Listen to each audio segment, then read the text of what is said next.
Hey guys, Richard here with the Geeks of Retro, and again today we're gonna do a quick live stream. Previous video we actually talked about the game Lineage 2 Revolutions, and there were certain aspects I felt that I wasn't able to go over uh, as clearly as I was really hoping for. So, needless to say, and there were some things I wasn't able to do because they require parties. Well, I have a big enough party that I'm able to do these now. So the first thing we're going to look at is the summoning circle. Again, it does require other party members. I mean, you can do two or more, you and somebody else. Either which way. I have four in my party, so doing the easy is technically going to be a little too easy, but I do enjoy the rewards you get out of it. If you look down here, you'll actually see where we get summoning stones and stuff like that, and upgrade stones for our mounts. But either which way, as you can see, on this one here, I am not the party leader, so it will actually tell me when in a party, only the party leader can use the enter button. Okay, so I'm actually using my big guy as the party leader. So what you'll see now, he's going to enter and see where it says up here where it says accept, refuse. Of course, I'm going to accept. All right, so now once again, now with the summoning circle, basically your goal is to protect this old guy here, and while he conjures up some summoning stones. Not real hard. Again, just leave it on auto. Make sure you have all your little goodies equipped, and you're fine. As you can see, I have one auto equipped, so I'm going to go up here real quick and equip it. Which, you, again, like we talked in previous video, you just go to your skills, register, click it where you want it, and then you're done. You hit your exit button, and you're right back into the play. It doesn't pause. It continues to play. So, yeah, as you can see, basically, he's done with this stone already. So now we're going to walk extremely slowly down this path, which, as you can see, there is a time limit, but they do give you a good amount of time to do it. The other guys ran off because there's a couple more enemies back there that, well, see, there's some more that show up after the fact. So you just go in there, knock them out real quick, and then you go right back to what you're doing. Again, your goal is to keep him from getting stunned. Now, if you look over here under the grade, right now we're sitting at an SS. Of course, your goal is at triple S. So, now that we've done that, again, like I said, right now we're just going through, we kill all these little guys, keep him protected, let him conjure up the stone, and then once he conjures up the stone, we move on to the next. There are 3 stones in the summoning circle that require, or that have to be activated before you can, before you're done with the battle.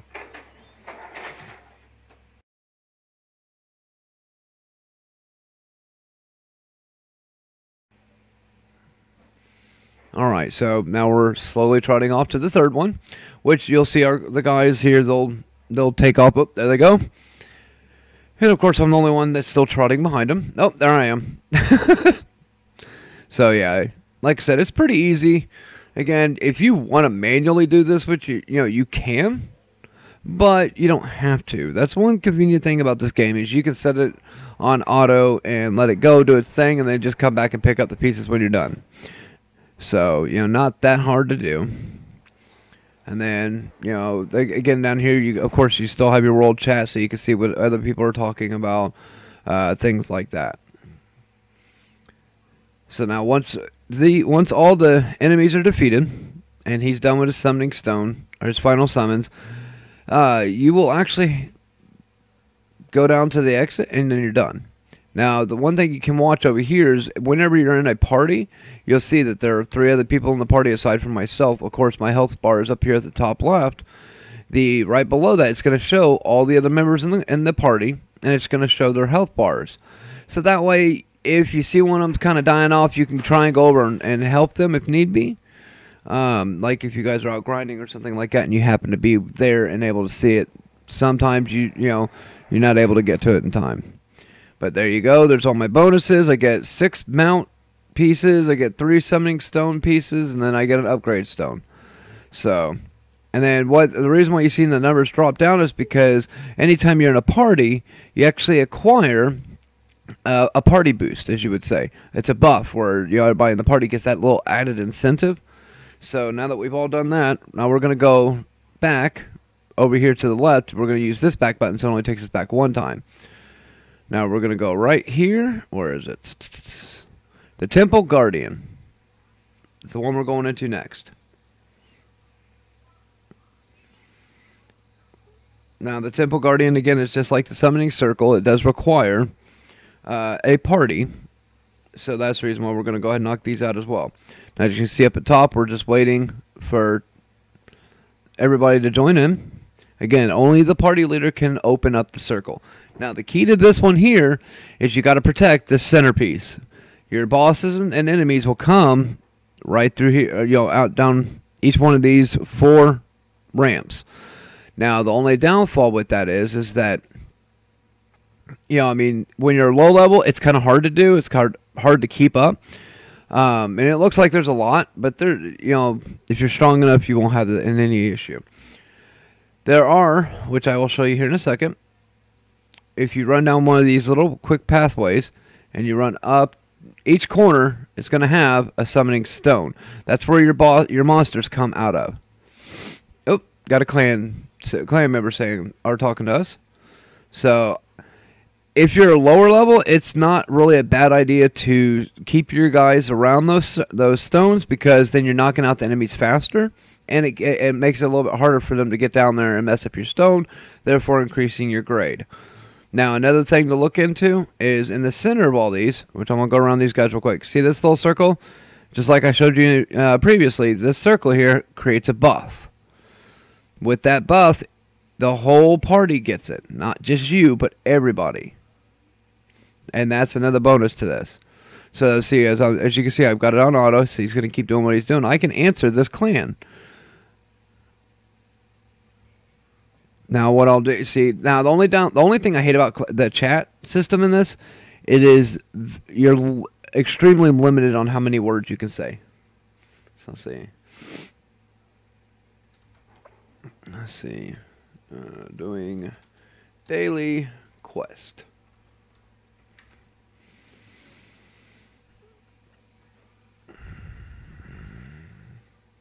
And then we'll go ahead and respond.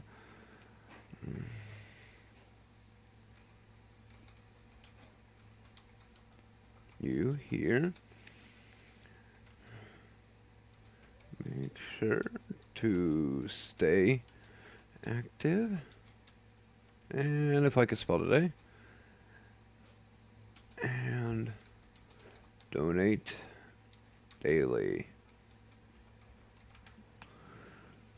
See how it stopped me? It says I cannot exceed 63 characters. Characters are based off of commas, spaces, and letters. Anything like that will take away. So what I normally do is I'll go back, I'll delete the last word, or just, that way there's not any cuts. And then you just go back down here again and just finish off what you're saying. Alright, so now I've said what I needed to say. I can exit out of here. It says, you can see I'm still fighting. It hasn't hindered the gameplay whatsoever. Anytime you get a clan member message, it'll show up in blue down here. World message is normally in yellow. Local is going to be in white. And then party is in pink. So, like, say, okay, but now for instance, like, okay, these here are what they call quick chats. You can put a description in there, and it'll stay there until you delete it. So, like, for instance, I want to recruit for the clan, so I'm just going to click that real quick. That just dropped it down into the world chat, and down here it will say world clan, so you know exactly where it is. And then whenever somebody responds or says something, over here it'll show up white with 3 dots, and that means that you have a private message. Or over here it shows up blue, and it means that you have a clan message. Alright, so right now our grade is sitting at an SS. Again, like I was saying before, like I had explained the last time, your goal is to be a triple S. Triple S means that you've maximized the amount of bonuses and profits that you're going to acquire from each quest. So right now we still got 1 minute and 4 to hit SSS, or triple S. So far, it's based off of how many monsters you defeat and your defeat score. Now, of course, right now we're running on normal because we're all decent leveled. I mean, 117, 102, 91. I'm an 84 on this guy just because I haven't really played with him too much here the past couple days. Shame on me, but, I will get him done. But, he can still hold his own. And we shouldn't have an issue as far as getting it, up to the triple S. I'm hoping we do. But it's also based off of monster defeat score and how many monsters. There it is. Yep. We just hit the triple S, so you just see it right over here, right next to grade. It says triple S. That means that you've got it. You're good to go. Now this one here, pretty much you just get experience points from, which is still good. If I remember correctly, you also get chests from it as well. It's been in like a day or so. I actually kind of skimped out on doing them yesterday. That was my fault. But hey, 30 points acquired for completion. That's a good thing. Yeah, see, there it is. Now, if you get the triple S ranking, then you get 10 of these in each one, as far as in the level that we are in, which is normal. These here, most of the time, the gold chest will give you gold, or sometimes you might get a halfway decent piece of armor. Don't hold your breath. Down here, I've actually gotten some S and R grade armor out of this, so it's definitely worth it. So, and then, like I said, we'll get into another video where I'm going to talk about how to upgrade your weapons and things like that. But I wanted to just show you guys exactly how this works. So, see, I'm not the party leader, so oops, I can't do this. So, party leader, go for it, buddy. There it is. Now, there's one check mark. I'm going to set, there's mine, and there's the next one, and here we go again. It's actually pretty fun because doing it this way is I don't have to worry about other clan members. This versus where, you know, I have one of my characters on my PC and then I have another one running on my phone. So it kind of works out for me because then I can play two characters at once and not have an issue. And then my wife does the same thing where she plays two characters, one on her PC and then one on her phone. And so, like, the Urza is the one that she plays on her phone, Urza Scarlet. And then, of course, you have Soul Stealer, which she plays on the PC. Alright, so now we're just going to go through this. Right now we're at a grade C, which, like I had explained in a previous video, grade C is the lowest grade you're going to get. Let's see. Let's get everybody some running boots. There we go. And there are 4 of these pods right here. There are 4. One, you know, basically one for each person. I can run around to each one of these pods and I can hit, and then we have now 4 buffs. Now, this is something I wanted to show you up here. See this beautiful glowing little shield right here? Oh, well, you can't click on anything up there when that's there. Alright, so this is saying that right now we have a Crystal of Unity level 3. Okay. And then we have Attack Aura, meaning each party member gets a bonus 1,529 as far as their attacks go. So that's kind of cool. This one here is a Death Whisper. It increases our critical rate by up to 46.15%. And then this one here is a boost in hit points. So we're able to take a few more smacks before we need to rejuvenate. As you can see, he's kind of wandered himself over by the crystal, so it kind of helps out a little bit. But oh, yay. Okay, so he's a newbie, so we're going to go ahead and respond to him real quick while they're down there. Now, let's see. Well, if you have any questions, please don't hesitate to ask. All right. Oh, wait, hang on. Let's not say we. Someone is always on.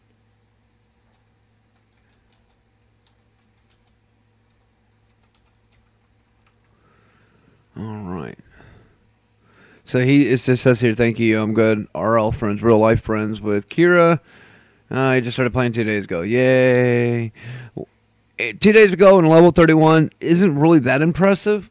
I mean, it's still cool that he's growing quickly. The problem with the game is, as of course with any game, even like with World of Warcraft or any of the others, of course, the higher the level you get, the what's the word I'm looking for?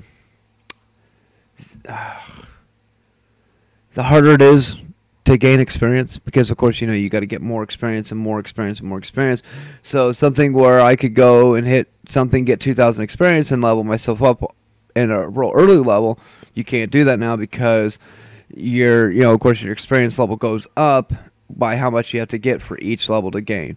So like for instance, with this guy here, with my guy here, it'll take probably almost 1,000,000 points for me to level him up all the way versus somebody that's a level 31. So of course, in the beginning, you're going to level up very quickly. That's their goal. They want to drag you in. And then as you, of course, start to level up further, that's when they start shutting it down and making it harder and harder and harder. But to me, it doesn't bother me because that's what grinding's for. If you're playing on your mobile PC, it gives you, if you're playing on not your mobile PC, if you're playing on your mobile device, you can just throw it on the table overnight while you're sleeping, like I do. Let them grind all night. If you are, I'm gonna go over there and get this one. This one here I love this one. This one here gives you the added attack, so it increases your attack speeds. So you can go in there even for normal swings. You're knocking out 3 or 4 swings versus the one. What was I gonna say? Oh yeah, with the grinding, you can grind. Like I said, grinding and getting your cores, you will get experience from that. So grinding, and as you complete each one, then you get a bonus EXP boost into your combat power. Like I said, I love the game. It is absolutely fun for me. Of course, it gets harder as you get older, or gain more levels and get more experience. And that's where a lot of people get the fun of it in the beginning, but then they realize, oh god, this is a lot of work. Oh god, what am I gonna do? Oh, I don't have enough time, and then they fall off. I see it daily, and with like I was saying before, in my clan, if you're dead to the world for a day or two, I normally give it a day or two. After you hit 2 and you get into 3, especially if you're 2. If I see you've been donating to the clan, I'm fine with it. Then I'll give you. But if you hit day 3, that's it. You're gone. I gotta let you go because I gotta make room for people that are actually active. All right. So, but that's it for this one. We will go ahead and start up another video here probably in a little bit. Mainly just to get everything going, because I want to walk you guys through doing your. Actually, if I remember correctly, and I do. I'm going to start up a new character so that way you guys can understand how the story mode goes, how things work like that. So again, this is Richard. I want to thank you with the Geeks Retro, and again, I want to thank you guys so very much for watching. It's a lot of fun. Actually, tonight I'm probably going to bust out a video of the hot time and core grinding, stuff like that, and show you how it works and how, again, these are quests and things that you can achieve down the road. And then we might even do a couple weapon upgrades just so you can kind of get the gist of how that works. Maybe do a video. I'll do a video down the road about scroll enchantments or enhancements and things like that. But again, thank you guys. Please don't forget to subscribe. If you have any comments, drop down the links below. Again, appreciate it for watching, and y'all have a great evening.